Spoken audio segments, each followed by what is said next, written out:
Welcome once again, ladies and gentlemen, boys and girls. It's time once again for Shelf Life Book Reviews Online. Now gather around your computer because you're about to hear about two great, highly recommended fiction reads. The very first one is The Judge's List by John Grisham. This is published by Doubleday and it retails for $39. John Grisham really needs no introduction. He's a best-selling author. I believe this is his book 38 that he's written. Now, most of his books are courtroom thrillers. Now, this one is not exactly in the courtroom, but it does involve judges. Well, one judge, a very corrupt judge. So the story, this actually is book 2 in the Lacey Stoltz series. The first one was called The Whistler. That came out in 2016, where Lacey took on corrupt judges and the crime syndicate, and she lived to tell the tale. Now, this is book 2. Now, Lacey belongs to the Florida Board on Judicial Conduct. It's hard saying. And she monitors judges for, proper behavior. Well, this lady comes to her. Actually, the lady uses a lot of different aliases. Her actual name is Jerry Crosby, but she gives her a whole bunch of names because she really isn't sure at first whether she can trust her. But she comes with an amazing story about a judge by the name of Ross Bannock. He's been a judge for decades, and she believes he's more than a judge. He's also a serial killer. In fact, she believes he was responsible for the murder of her father a long time ago. So she says she has circumstantial evidence. Now, Lacey at first is very skeptical. She thinks this, woman coming out of left fields, with all these claims that really aren't substantiated. But according to Jerry, she thinks Judge Ross Bannock has murdered at least 8 people. And sometimes he's waited 10 or more years for the next killing. But she has done all the research, and all the people who have been murdered were people who were known to Ross Bannock, the judge. So Lacey starts to think, well, maybe there is something to this. Now she starts to investigate the case, and she finds that all the murders had very great similarities. All the victims were hit over the head with a blunt object and then strangled with a blue piece of rope, and it was tied in a very unique manner. So Ross Bannock, in the meantime, suddenly surmises that someone is looking into his past.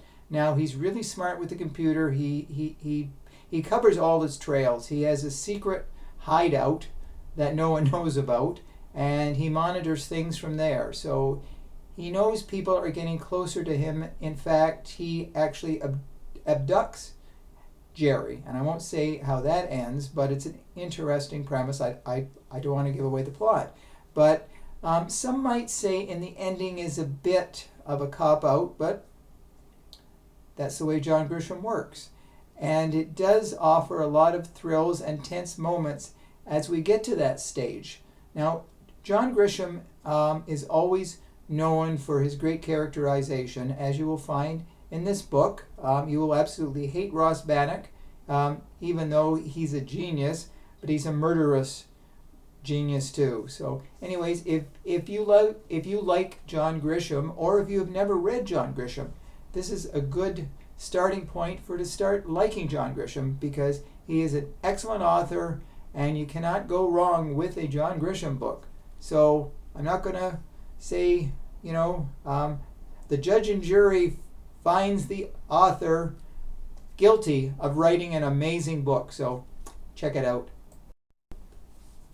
The second book of note is The Divinities by Parker Bilal. It is published by Canongate, and it retails for $20. This is a brand new series featuring Kel Drake and Rayanna Crane. Kel Drake is a former Iraqi war veteran, as is Rayanna Crane. They fought together in Iraq, so they do know one another. They have had a history together. Now, Cal Drake is a police officer, and he got into the bad books of the police force when he botched an undercover operation. Now he's trying to get back in their good graces, and as there is a double murder. Two people are found at the bottom of a pit. They have been covered with tons of rocks. So they think they were alive when they were put in the pit in a shroud, and of course they suffocated with tons of rocks on top of them. The two people are Marcia Thwaite. Her husband is a developer. In fact, he's a developer of property in the area where their death pit was. The second person is Tai Hideo, a Japanese widower. Now, they don't think the two are connected, but then they think, well, maybe they were connected.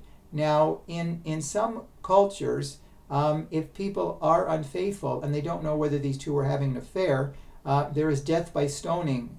That is Sharia law. So they don't know whether that was behind the double murders.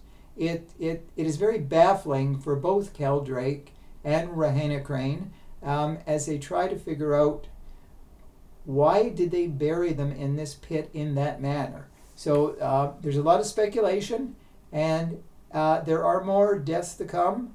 Obviously, the killer is trying to cover his tracks, and as the two get closer to the killer, they find their lives are in danger as well too. That the killer is not about to take this lying down. He does not want to be discovered, and he does not want to go to jail for his crimes. So it's sort of a low-key book. It's not a mile a minute suspense, action, and tension, but it is written in a very subtle manner. You will definitely be intrigued. You will definitely have to keep reading to find out what happened and why. So those are the two books I wanted to draw to your attention: The Judge's List and The Divinities. So hopefully when you're out buying books, these two will be seriously considered. So as always, I do thank you for your time in watching my online video reviews. Please send me your comments, positive and negative. Tell your friends about it. Subscribe to my pages, and I will definitely see you again real soon. So until then, stay safe, stay sane, stay social distancing, and do stay in touch. Bye for now.